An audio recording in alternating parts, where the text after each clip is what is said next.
Welcome to Marvel Us Disney. Hello there, this is Jim Hill, and you're listening to Marvel Us Disney, a new podcast that we're doing here as part of the Disney Dish Group. This is going to be a different sort of show. If you listen to what Len Testa and I have done previously, that's more about Disney and the theme parks, but Disney these days means a lot of things. Disney means Lucasfilm, Disney means Pixar, and Disney in particular means Marvel. And this is an area I've really wanted to step into for a long time, but needed somebody who was far more knowledgeable about Marvel than I was. And lucky enough, it turns out the gentleman who's been editing the Disney Dish podcast all this time, one Aaron Adams, is a Marvel encyclopedia with feet. Earlier this summer, while Len and I were out in Indiana doing the Indie Disney meet, afterwards, Aaron and I went out to dinner with Nancy and sat around Skyline Chili and started talking about Marvel. And we had this conversation that I couldn't help but think, that's a podcast. So that's what we're doing today. Aaron, get in here. I am a geek who wears his geek heart on his geek sleeve. I've got 1,000 Spider-Man t-shirts and whatnot. I am hardcore a geek.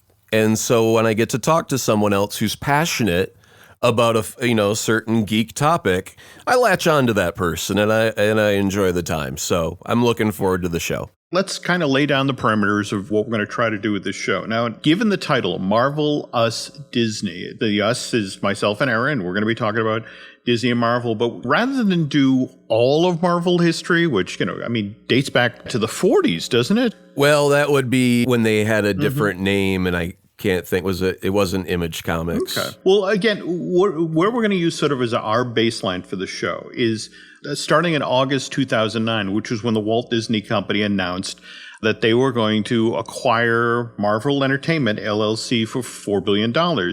By the time they actually finished the deal, wrapped up December 31st of 2009, it was, 4.3 billion. So, what's 300 million between friends? Right. When you're talking about what Disney has done with Marvel, you have to acknowledge what's come beforehand, because often as not, Marvel is constantly reaching back into its history and grabbing story ideas and characters to use for films, for television shows, for theme park attractions. Mm-hmm. I guess to kick off, because we want to keep this current and newsworthy, we'll start the first show with the news that just broke yesterday, which was them tweeting out that photo of the production of Venom. It's not a Marvel movie. That's my first statement. Okay. Please explain. It's a Sony movie. And when Marvel made a deal with Sony to incorporate Spider-Man into the Marvel Cinematic Universe, that was it. It did not include the Rogue Gallery that Spider-Man had. It didn't have any of that. And a few months back, there was an interview with Amy Pascal from Sony and Kevin Feige from Marvel, and they were talking about the upcoming release of Spider-Man Homecoming. But at that time, Amy Pascal was also talking about how they had plans to do a Venom movie, and now that Spidey's tied into the Marvel Universe, Venom will be too, at which point Kevin Feige turned his head and gave a look that said, "I'm sorry, what did you just say?" And he didn't want to interrupt her, so he let her talk about how all these new villains are going to be in the Marvel Universe, and Kevin Feige did not say a word to contradict it, but the look on his face said, "Oh, we're going to have discussions about this real soon." So I honestly don't know if the upcoming Venom movie is really tied to the Marvel Universe in any way, shape, or form right now. Well, I guess what intrigues me is that if we go back, for example, to Spider-Man 3, and when Sam Raimi was originally beginning development of that after Spider-Man 2, he had an entirely different set of villains in mind. He wanted to do the Vulture, which, of course, was just now an incredibly memorable, well-done villain for Spider-Man Homecoming, the film that Sony just released this past summer. And at the time, Sony looked at a comic book drawing of the Vulture from like the 70s, which is an old 80-year-old geriatric man, completely bald, in a green feathered suit. And they looked at Sam Raimi and went, "You're out of your mind. That's not what we're going to do." And so then they pitched him, Venom's very popular. You should do Venom. Well, absolutely. But the gentleman who really sort of ran this down Sam's throat was Avid Arad, who at that time was the chairman, CEO, and founder of Marvel Studios. He was looking at what had just happened with Spider-Man 2, the original Spider-Man movie, the one that came out in 2002, had cost Sony $140 million to make. So the next one comes along, and so they bump the budget to $200 million. That's up 30% more in production costs than the other film. It ends up making 5% less at the box office, more than $750 million. But as far as Sony's concerned, it's like, well, it made less money and we paid more to make it. And clearly something is wrong. We need to tweak the formula. And to give Raimi credit to this day, it's like, look, they were giving me $200 million to play in their sandbox. So I have to take notes, and if they say, we don't want you to use the Vulture, we want you to use Venom, you go, yes sir, no sir, 3 bags full, sir. But anyone who saw Spider-Man 3 realized that there was something kind of out of sync with that film, especially coming on the heels of Spider-Man 2, which I think over dinner at Skyline, you and I were both saying was our favorite Spider-Man movie, I think, until Homecoming came along. Is that correct, Aaron? Or? Yeah. My favorite had been Raimi's Spider-Man 2. I love Doc Ock. I've always loved the Green Goblin. And the reason Spidey 1 isn't my favorite is because they put Willem Dafoe in a plastic mask. And I think he is so expressive with his face that if they would have just let him be the great actor he is without a mask, would have been much more terrifying of a villain. I really love Spider-Man 1, but when Spider-Man 2 came along, I really love Doc Ock, and I really love Alfred Molina. And to put those two together is like my peanut butter and chocolate. Everything about it was great. The fight scene on the train. I could have done a little bit without the I'm doubting my powers routine. They did that in Superman 2, where he gives up his powers to be with Lois Lane. It seems like a typical trope for a second movie is the hero is all of a sudden questioning, should I be a hero? And at one point, Iron Man blows up all of his suits because he just wants to give it all up. It's a very common trope, and it's like, I don't need that. I just want to see Spidey stopping a simple robbery, something like that. But overall, out of all my superhero movies, Spidey 2 is number 1 until Homecoming came out, and that's a whole different ballpark. That was Marvel's Spidey versus Sony Spidey. Absolutely. And you're so right about Alfred Molina in that movie. It's such an amazing performance. And the fact that you feel for this version of Doc Ock. It's a legitimately tragic story. And to give him that heroic moment where he gains control again and he shuts everything down. I mean, it's a great movie. I loved it when he talked to his tentacles. Whenever he talked to his tentacles, that was an aspect I never conceived of in the comics, but they're linked to him and he's talking to him. And I was like, oh, damn, that's cool. And Sam Raimi's a great director, and he was a Spider-Man fan, so he got Spidey more correct than the Mark Webb, Andrew Garfield Spidey series. Yeah, in fact, and to get into why we got those, Spidey 3 comes out. The film came in just south of $900 million worldwide. But the problem was that they only had gotten, when you factor in how much it cost to make, just a 2% increase in what the profits were. And it just, again, at Sony, this was not enough. We're doing something wrong. If you go to Rotten Tomatoes, the first film got 89% freshness. The second film got 96% freshness. And you look at 3, it's like 69. Well, I'll tell you, the only reason for that is because of the shoehorning in of Venom, because you've already got a 3-movie arc culmination of Harry Osborn's character who becomes the new Goblin to replace his father. You've got the Sandman and his arc of redemption. And then all of a sudden, because Sony thinks that Venom's popular and current and hip and cool, they got to throw him in there. And for the fans' point of view, if you're going to do a Venom story, do the Venom story. You don't need another Goblin. You don't need Sandman. I think that's part of the reason why now we're just getting a Venom movie, but the fact that it's now disjointed from Spider-Man, because Venom gets the suit from Spidey. How is this going to happen if Spidey's in the Marvel universe and Venom is in the Sony universe? There's a bunch of questions about that upcoming movie that I don't know, but I also think it's Sony trying to fix their mistake of, yeah, we really screwed up Venom in Spidey 3. I definitely think you're right. But at the same time, when you're looping back to what Sam wanted to try to do, is like on the heels of Spider-Man 3, Sony announces that they've got plans now for Spider-Man 4 and Spider-Man 5. And in fact, that they'd shoot this one giant movie and then just lop it out for effects work and that sort of thing. And I mean, this is the plan as of October 2008. But as they get into 2009, suddenly Sam is like, well, I think we're just going to do 4. Sam, who had spent all of this time setting up Kirk Connors, the Dylan Baker character that you saw in, what is it? You saw in 2 and 3. Yep. So it's like he wanted to bring the Lizard in, that this was a villain that Sam really believed in. Likewise, he's still circling back on the Vulture. In fact, there's this news in the trades that they're talking with John Malkovich to bring him in to play this character. And with 4, Sam wanted to make a Spider-Man movie to make up for Spider-Man 3. For example, the opening of the film, he envisioned this montage where you had Spidey battling with Mysterio and the Shocker and the Prowler and the Rhino, these different battle sequences. The whole time you had the Vulture sort of standing back and watching, sort of probing for weakness about how he could go after Peter Parker. To Sony executives, it's like the very thing you said. It's this 80-year-old guy in a ridiculous suit. Who's going to want to see that movie? And so they continue to push back hard at Sam. And Sam, in the end, is just sort of like, don't get me wrong, it's wonderful to be handed hundreds of millions of dollars to make movies, but if you don't believe in the movie you're making, why make it? He announces in January of 2010, I'm stepping it away. Somebody else can make Spider-Man 4.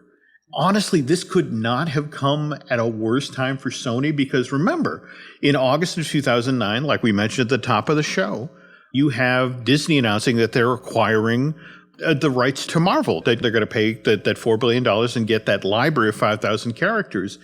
And the executives at Sony are kind of freaking out because their worry is that the rights story for Spider-Man is so convoluted. Honestly, we'd have to give everybody in the listening audience a whiteboard to follow along. But the nutshell version of it is back in the 80s, Marvel as a comic book company was broke. They were trying to sell off their top tier characters for someone to make a movie out of it. They got like a $250,000-ish around there, really paltry money for their top tier character. And it sat in development Hades for like 20 years until someone could get the rights back to it, and then they could make a movie. Absolutely. But here's the thing. It had gone through so many different court cases, and there's so many fights. The worry at Sony was that now that Disney was on board and they could put their Infinite Monkeys version of the Disney legal department on every contract, on every legal decision that had been made about Spider-Man, the fear was that Disney was going to find a loophole and be able to take the character back. And so It was crucial that Sony get a Spider-Man movie in production as quickly as possible, which is where Mark Webb comes in and the Amazing Spider-Man. Being the longtime fan that you are, what was your take on the Webb's Amazing Spider-Man? Okay, so the reason they hired Mark Webb was because he had directed 500 Days of Summer, which was a really nice romantic comedy, and I thought that would be a nice Peter, MJ, or Gwen Stacy. He could handle the relationships.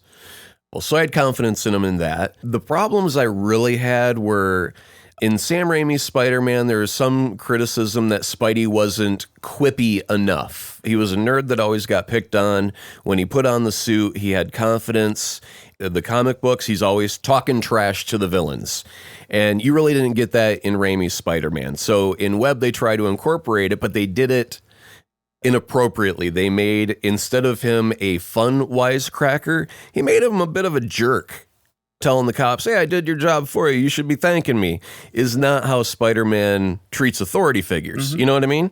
And then what really, really upset me is such a small thing about character is at the end of the movie, all of the crane operators have to put their cranes in a row so Spider-Man can swing to the building at the end and save the day. Now, here's one thing Spider-Man has never, ever in his life had a problem with, is traversing the city of New York without the help of crane operators. He's got webbing. He's got many, many buildings that are very, very tall. He can swing from them. He's never once needed 20 crane operators to coordinate a pathway for him to get around New York City. And I was like, okay, if you guys can mess up that bad, such a simple thing about this character. And I watched both of The Amazings, and the fact that they tried to cram in story elements about his parents, who, in the history of the comic books, nobody's cared about Peter's parents, ever. Even when they did a very small arc about Peter's parents coming back and it turned out to be a trick, it was like one of the lowest selling arcs they had in a while. Nobody ever cares about Peter's parents. Peter has guilt about Uncle Ben. He's got to get heart medication for Aunt May, and a villain is trying to blow up New York, and he's got to ride his guilt from Uncle Ben's death to both get the heart medication and save the city all at the same time. That's kind of the spirit of Spidey, and they just missed it on many levels. But they did get the romance between Gwen Stacy and Peter. That was fine. There were good elements. I liked Andrew Garfield as Peter. Hated him as Spider-Man. Okay. And strictly from a box office point of view, if you looked at, they produced this film for $230 million, which is a step down from the 250 plus that they did for Spider-Man 3. So that made them happy at the studio. The problem was that this film made, and again, it's always strange for me to have to use the phrase only when you say a number like $757 million, because if someone were to only give me that money, I would bear up. I would somehow struggle with this burden. Right, yeah. But from a studio point of view, that's $140 million less from the Sam Raimi movie. So it's like, okay, regroup, we're doing something wrong here. So here comes Amazing Spider-Man 2. Now the budget's crept up to $255 million. And it makes less money. I think, what's interesting is, when you look at people talking about the movie now, they talk about how it's kind of a mess. There's too much stuff crammed into it. Like the decision to put at Oscorp all of those hints about the Sinister Six. Here we're going to set up this jumping off point film. Well, I'll tell you, because I'm a geek and I do geeky stuff because I'm a geek. I edited Amazing Spider-Man 1 and 2, and I got rid of everything that had to do with the family. Really? All of that mystery that never gets resolved in either movie. Because, look, the point of a movie is to tell a complete story. When Marvel salt and peppers in a detail, they don't spend a 10-minute scene for that detail. It's a throwaway mention that some people will get. It'll make sense in another movie later on, whatever. But it's not a 10-minute scene. And if you cut out all of these things that are not essential to the actual Spider-Man story being told today, right now, it becomes a much more watchable movie because the content that's there is all of a sudden only relevant. It's all filler that can easily be cut and make the overall movie experience much more enjoyable to watch. Now, salting and peppering in Sinister Six stuff, I'm okay with that as a fan because I would love to see Spidey versus the Sinister Six. And again, that was more of a throwaway. They show a guy walking through the lab at the end and you see the tentacles and the wings and whatnot. That wasn't a 5-minute dedicated, that was a couple of seconds. So that's how I view those differences, as a throwaway salt and pepper versus 5 to 10 minutes dedicated to something that has absolutely nothing to do with this movie right now. So The Amazing Spider-Man 2 comes out. As movie studios do these days, they've already planted a flag for the release date of both Amazing Spider-Man 3 and The Amazing Spider-Man 4. We've got June 2016 for The Amazing Spider-Man 3, and then May of 2018 for The Amazing Spider-Man 4. But looking at the box office and that sort of thing, there's a change of thinking within Sony. And then is an announcement that not only are they dropping the release date for Spider-Man 3, the June 2016 date, but they announce in November of that same year, now they're going to do their Sinister Six movie. There's one version of this where it literally is the Sinister Six. This was going to be Andrew Garfield. This was going to be, these characters battling Spidey. Well, okay, Sony had always wanted to lead up to a Sinister Six because you had evidence of that in Amazing 1 and 2. I think that the mentality difference here is that the Marvel universe is all connected with all these different movies, and Sony can't get into that. It's a locked door to them. But Spider-Man has an amazing rogues gallery, and the Sinister Six is a very widely loved concept, even though the roster changes from time to time. The Sinister Six is always an event. So they say, well, if we can't have a huge, expansive Marvel universe, let's have a large, expansive Spidey universe. That's where they want to tell the story about the parents, and that's going to happen over 3 or 4 movies, and then we're going to lead up to the Sinister Six will be the big climax, and they're just trying to create an overstuffed universe so they can fill it out the way that Marvel has. But Marvel's got 20 characters that they can alter the flavoring of the movie, whereas Spider-Man is Spider-Man, and now it just feels overstuffed with garbage that's not going to pay off for another 5 or 6 years when these next 2 movies may come out. It's so funny you bring up that point, because one of the ways they also wanted to expand out the universe, that Sony hack, a lot of the memos that from this period about when they were looking to expand the universe got out. And during this time, they quite seriously were exploring the idea of a Spider-Gwen movie. Yeah. In addition to, again, the Venom project. I think you're the first one who's actually pointed that out to me, that we don't need the rest of the Marvel characters. We can just bump out the Spidey universe into all these different characters. And again, for a time, Sinister Six was such a go. I mean, for example, I remember Paul Giamatti doing interviews and talking about, I'm going back to do the 3rd one. I wish. Yeah. I wish. He was so good. So we have our Sony hack. And what was fascinating about the Sony hack is we actually learned how Spider-Man really did get into the Marvel Cinematic Universe. And basically, it was Marvel that reached out to Sony, that saw them flailing with Spider-Man and said, look, hey, let us do Spider-Man. We clearly know how to make these movies.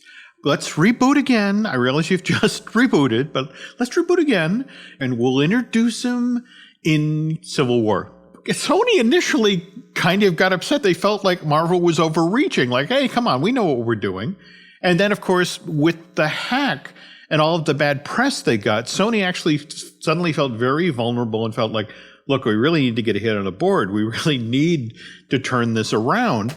And so they actually turned around and went back to Marvel and said, okay, is that offer still on the table? And yes, we'd love for you to do this.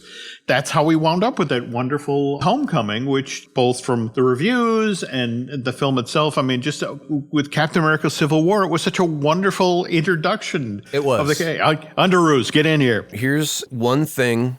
A very simple thing I was thrilled about for Marvel's restraint is that not once has Uncle Ben or his death been mentioned by name. We've seen it in Sam Raimi's Spider-Man. We've seen the ghost of Uncle Ben come back in Spider-Man 2 to give advice from beyond the grave. Andrew Garfield had a different Uncle Ben to get killed off. And when we get to Civil War Homecoming, and Tony's talking to Peter, and Peter can't mention Uncle Ben by name, and he gets a little bit choked up, this 43-year-old fanboy nearly needed a box of tissues. And they didn't have to get into all the hows and the whys. The fans know. We've seen the story. It's like, how many times have you seen Batman's parents get killed on film? We know how he got his start. We don't need to rehash that again. So I was very, very happy that Marvel has not touched Uncle Ben in any way, shape, or form, because we know it exists. But that's the touch of a confident filmmaker. Yeah, it is. In fact, I remember talking once with Pete Docter about Monsters, Inc., and one of the things I love about that movie is the end, where Sully goes back into Boo's bedroom after they've reconstructed the door, and any other filmmaker on the planet, when he reunites with that little girl, she would have run into his arms and the camera would have spun around them and there would have been a big music thing. And it's like, no, I don't need to do that. You just need to see his face. Yeah. That's enough, and we can end right there. And the very notion of, the impact that Uncle Ben's death has had on both Peter and May. We don't have to go back to that. You know that. Yep. Again, I love that they were that confident and that assured that they could do that. And also the fact that Marvel knew that the Vulture was a legitimately great villain, that they could look past the 80-year-old in the suit from the comic. And it's like, no, that if we get a Michael Keaton in here to play this role, and there's lots of layers and there's conflicts and that sort of thing, that this could be killer. Let's step back for a second and just say Marvel has done an exceptional job with all of their casting from top to bottom. I mean, even to a simple role like Agent Coulson, who made a 2 minutes worth of an appearance in Iron Man, and everybody in the audience loved him, and all of a sudden, boom, Agents of S.H.I.E.L.D. is a TV show. I mean, that didn't happen till Avengers, but they kept Agent Coulson in for the Thor movie. He was always there. When they first announced Iron Man and it was Robert Downey Jr., tell the truth. What did you think? That got me very excited. I couldn't imagine someone better than Robert Downey Jr. because, look, he had a substance abuse problem. That's a part of his life from his past. Iron Man in the comic books had a substance abuse problem. No doubt. Yeah. And we've kind of been hoping as fans, will we ever see a demon in the bottle storyline? And in the movies, Stark does still consume alcohol, but not to an extent of drunken sloppiness. Marvel's keeping the tone light, playful, and squeaky clean, and I don't think we can have Arthur on the rocks too in an Iron Man suit. Although I think it would be damn funny. No, and I love that transition, Aaron, because that brings us to why we're getting the Venom we're now getting, the one that's just begun production with Tom Hardy. How long did Ryan Reynolds try to get his take on Deadpool up out of the ground? But he did his little short film demonstration with his buddies, and he did a proof of concept, and the fans clamored and begged and screamed from the top of the mountains. That's the power of the geek. And the studio heard it and went, all right, we'll give you a shot. Yeah, but again, remember, they gave him a shot, but not a budget. That's right, and it still looked fantastic. The original Iron Man, and we're talking shot in 2007, that movie cost $140 million to make. Deadpool was $58 million total. Now, the director of Deadpool's background was in special effects.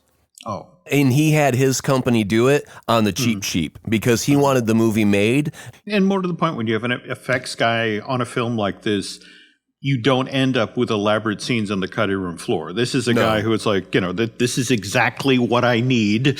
They think in layers and work parts. I need a shot of the hero against the green screen, then the background's going to be superimposed with this, and you think in layers of layer them like Photoshop on top of each other. And yeah, they think differently about how they capture things. Because as a special effects creator, how many times do they get a shot from a director who knows nothing about special effects, and they go, oh, Jesus, this is going to be a nightmare.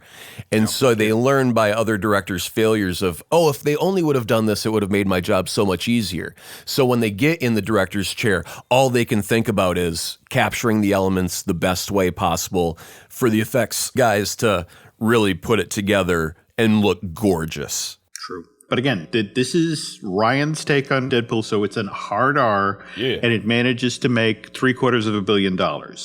And so Fox, which has been doing good, solid work with the X-Men, they've had Wolverine, they've had Logan, this brutal character, but they've always had to keep him in kind of that PG-13 box. Anytime Logan kills anybody in any X-Men movie, there is no blood on his claws. Until you get to the Logan movie, which is R, and all of a sudden there's blood everywhere when he kills someone. There you go. And in fact, it's so funny that this one, a bit pricier than Deadpool. It was $97 million to produce, but same thing. It makes over $600 million. So clearly a profit, clearly identifies that there is, in fact, an audience out there for R-rated material based on the Marvel characters. So now here we are at Venom, and the people who are working on it have flat out admitted, look, this is a horror movie. In fact, the release date, October 5th, 2018, kind of underlines, circles, and indents that. We're bringing this movie to the marketplace at that time because this is the Marvel movie that's going to scare the crap out of you. Now, I wonder how, people perceive a horror movie as, ghosts and jump scares and things like that. But considering the movie's being called Venom Carnage, and we're expecting Carnage to be the bad guy and then Venom, therefore, to be the good guy, Carnage is all about slaughtering innocents.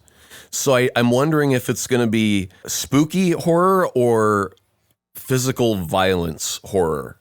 There's going to be a lot of blood splashing, but are they saying horror in those words or just graphic? Well, see, the problem is right now, they have literally just started production. Though Andy Serkis, he was talking about what he finds fascinating about this project is that Tom Hardy, just like Gollum, right, this is going to be a totally CG motion capture character. Well, it has to be. Yeah. Again, knowing that and knowing that they're looking to do the hard R, this is going to be fascinating to see what they do. But at the same time, to come back to your wonderful Andy Pascal, Kevin Feige story, you can kind of understand why Kevin's like, well, yeah, we love Tom Holland, and yes, we can't wait to have him come into the next Avengers movie. In fact, I guess I should mention that at the D23 Expo, they actually ran the teaser reel, which I'm hoping out ahead of Thor Ragnarok that they finally walk this thing out. Teaser reel for what? For Infinity Wars. Oh, okay. And they had this wonderful moment where it's Peter Parker on a school bus, but the camera goes close in on his arms and you see the hairs go up. The Spidey sense goes up. And you get this face on Peter Parker like, what the hell's going on? Right. The footage showed Spider-Man right in the thick of the battle when they're going head to head. And just cannot wait for this movie and to see him there in the mix. Well, Spidey has been part of the Avengers team from time to time, but remembering that Robert Downey Jr. and Chris Hemsworth and Chris Evans contracts are all about up, is Marvel going to bring dump trucks full of money to each of their doors to get them to sign on after the Avengers series? Are these characters going to get killed off? Are they going to disappear? I mean, honestly, from the Infinity Gauntlet, they could all die in Infinity Gauntlet 1 and then be resurrected by the Infinity Gauntlet if it's wielded by a hero in the second one. So they could get killed off. They could come back. I'm wondering how contract negotiations are going to go to keep them in these roles for the rest of their natural lives. There's been some interesting stories about Chris Evans maybe looking to step away, and which, of course, would play in nicely to the whole Bucky story. And I mean, that's the other thing I think what I've been enjoying about the way Marvel Studios operates is they really do pick and choose in interesting ways. They treat sort of all of the wonderful stories that Marvel's told over the years, kind of like a buffet. I mean, when you look at, for example, what they're doing with Ragnarok and how that really kind of samples Planet Hulk. Right. You don't necessarily get everything from that, but you do get Hulk in an arena and going head to head with Thor, and how fun that is. Recent news update on that. So we'll cover the basics real quick. Universal has the rights to any movie with the word Hulk in it. So we're not going to get a main Hulk movie inside of the Marvel Universe by Universal. So what they've done is they've put Planet Hulk into Thor Ragnarok so we can still get that out of the Hulk. But Mark Ruffalo said that he just recently had a conversation that Hulk is going to have a story arc over the next 3 movies that will be not quite Hulk movies. They'll still be team-ups of sorts, but the Hulk is going to have a much more interesting character development over those 3 movies where he'll be kind of an anchor at the center of it all. Fascinating. Yeah. And speaking of which, though, that what's been kind of interesting is we've had James Gunn, who's supposedly he's just submitted the first 70-page treatment for Guardians 3 and is just kind of prepping folks for the notion of, well, look, this ends this iteration of the Guardians, that they're going to go out with a bang. But more to the point, you have people like Feige talking about with the last Infinity, well, again, that's the thing. The film will be out April 27, 2018. That one's going to be called Infinity Wars. They're saying now that the next one, the second part of the story, which will hit on April 26, 2019, will not be called Infinity Wars 2 or to that effect. It'll have a different title. But correct, that will be the last part of Phase 3. And Feige is already warning folks because people are like, oh, what's in Phase 4? And it's like, well, maybe we're not going to be talking in phases at that point. What's kind of intriguing for me is that you've got Guardians 3 is going to drop on May 1st, 2020. But before that, we've got Spider-Man 2, July Right. 5th, 2019. And it's going to be interesting to see which Peter we get at that point. This is Peter who's gone through the Infinity Wars, who's stood with the Avengers and did this epic battle over the Infinity Gauntlet. Right. I don't know if we can put him in the same high school spot that he was previously. Actually, I'll tell you, when Marvel Comics relaunched their universe and did the Ultimate series, they basically got to take 40 years of Spider-Man history and cherry pick the very best stories and retell them in fresh new ways. And it was a great read as a fan to kind of revisit things but have new twists and turns develop. Flash has always been a big bully. As my one critique of Spider-Man Homecoming is I don't see Flash being a mental, challenging Peter in any way. Peter's much brighter than Flash. That's why Flash was always a big musclehead. He was always dumb, but he could always beat up Peter. So when they redid this in the Ultimate series, Peter gets his powers and he knows darn well that he could beat the snot out of Flash if he wants to. But his spider sense is tingling. He knows Flash is about to pound him into his locker, and he just has to accept it because that's what Peter gets, not Spider-Man. And you kind of have to see him go through forced humiliation during this process of trying to play the same geek in high school when he knows inside that he could take down the biggest of the baddest. And that's an interesting dynamic of who Peter is on the outside, of modest and polite and brilliant. And then when he gets into his costume, he's a bit more arrogant, but he's funny and he's quippy while he's being self-confident. So they could be doing him in his sophomore, junior, or senior years, and I think that they can play with that dynamic. Also, the way that they ended Spider-Man 1 with Aunt May saying, "What the?" and then we cut to credits, that's desperately going to change the home dynamic as well. And so we're going to get a constantly worried Aunt May about, oh, don't go get that bad guy, or, maybe you should try using this web shooter instead of that web shooter, trying to give them tips or something. So they've got a lot to play with. Oh, no doubt. No doubt. He is supposed to still be in high school. He'll probably have a crush or something and a bad guy and Aunt May riding his butt the whole way. And I guess to sort of pivot to understanding that the top of the show we talked about, this is the Disney version of Marvel. And so because of their association with Disney, Marvel can be in some very interesting spaces now. And one of the spaces they've just stepped into this summer is the Marvel Superhero Adventures, where it's ironic we're talking about the hard R Marvel films, the Deadpools, the Logans, and now Venom. And this is the exact opposite. Well, wait a minute. Those aren't Marvel movies. That was, Logan's Fox, Deadpool is Fox. There we go. That's not Disney.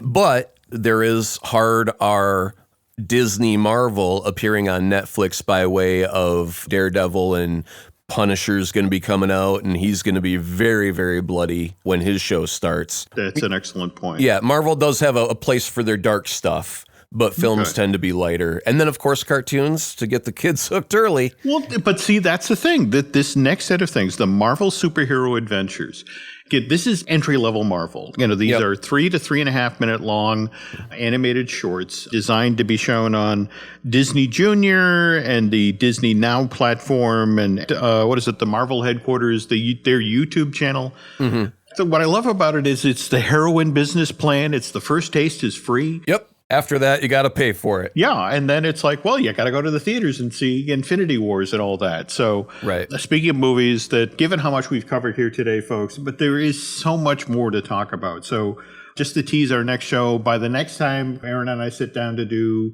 another Marvel Us Disney show, Thor Ragnarok will have hit, so we'll share our thoughts on that. Likewise, the both of us have been watching Inhumans on ABC, and trust me, we'll have some stuff to say about that too. I'm kind of hoping this one pays off. We'll get to that on our next show. Anyway, folks, this has been the first installment, we hope of many, of Marvel Us Disney, and we'd love to hear your thoughts, and if there's any films or TV shows or parts of the history you'd like us to talk about, please let us know. Again, this is Jim Hill and Aaron Adams. And we will talk with you folks again soon. Till then, take care.